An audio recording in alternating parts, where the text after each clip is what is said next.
November 2022, nung sinimulan kong gamitin itong Huawei MatePad 10.4 2022. Kamusta na nga ba ito after 8 months? Simulan natin sa good news. Number 1, battery. Kahit meron itong 2K display at sobrang lakas na speaker, matagal pa rin ito malobat. Ikaw na lang ang mauubusan ng mga gagawin sa tablet na ito. Bonus na rin yung fast charging feature nito. Matagal na nga malobat, mabilis pa mag-charge. Number 2, software updates. Although wala naman masyadong features na nadadagdag every time na nagkakaroon ng software updates, at least supported pa rin ng Huawei ang device na ito. Looking forward ako sa mga upcoming na major update. Number 3, UI. Hindi mo na kailangan mag-download pa ng third-party launchers dahil yung mga widgets and other customizations na makikita sa ibang tablet ay nasa UI niya na. Kagaya ng folder na naka-expand at yung mga photo widget. Number 4, accessories. Simula sa flip cover hanggang sa M-Pencil, napakarami nitong supported accessories. At dahil dyan, marami din potential ang tablet na ito. Number 5, screen display. Ang tablet na ito ay napakaganda para sa media consumption. Kagaya ng panonood ng movies, paglalaro ng mga games, at pagbabasa ng articles. On the other hand, of course, meron din tayong bad news.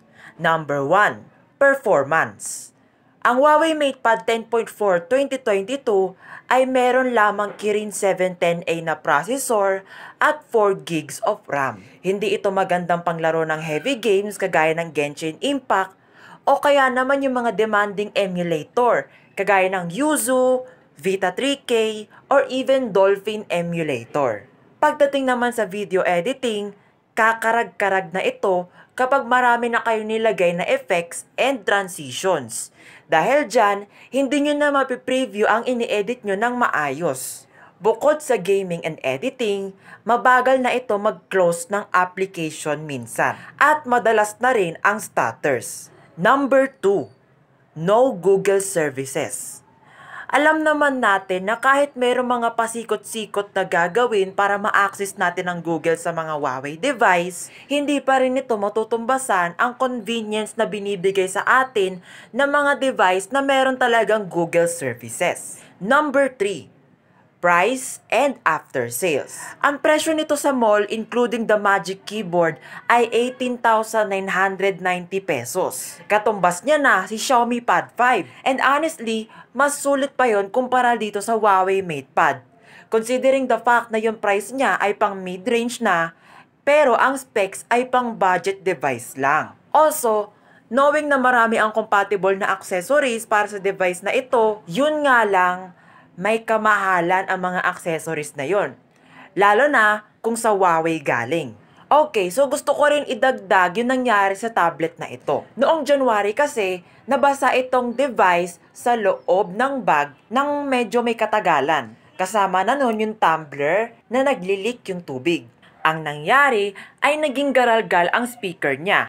Floppy. You know what I'm saying? Let's see if it's true. Chicken noodle soup. Starting a timer. They're like... At nagkaroon ng light leak sa LCD. Fortunately, naka-recover naman yung tablet mag-isa. Yun nga lang, meron na siyang permanent after effect, LCD retention. Bali kapag ginamit ko yung device for long periods of time sa isang application, mare-retain sa screen kung ano yung nakalagay doon na matagal. It will go away on its own naman at nasanay na rin naman ako. Gusto ko lang i-share ito para aware kayo just in case na meron kayong Huawei MatePad na nabasa. Pero kung bibili pa lang kayo, I highly suggest na mag-go kayo for Xiaomi Pad 5. Pero kung mahal nyo ang Huawei, go for their higher spec tablet. O kaya, yung bagong labas nilang budget tablet, Huawei MatePad SE 10.4 inch. Para sa inyong mga katanungan, pwede tayo mag-usap-usap sa comment section. At para sa ating question of the day, Huawei or Xiaomi?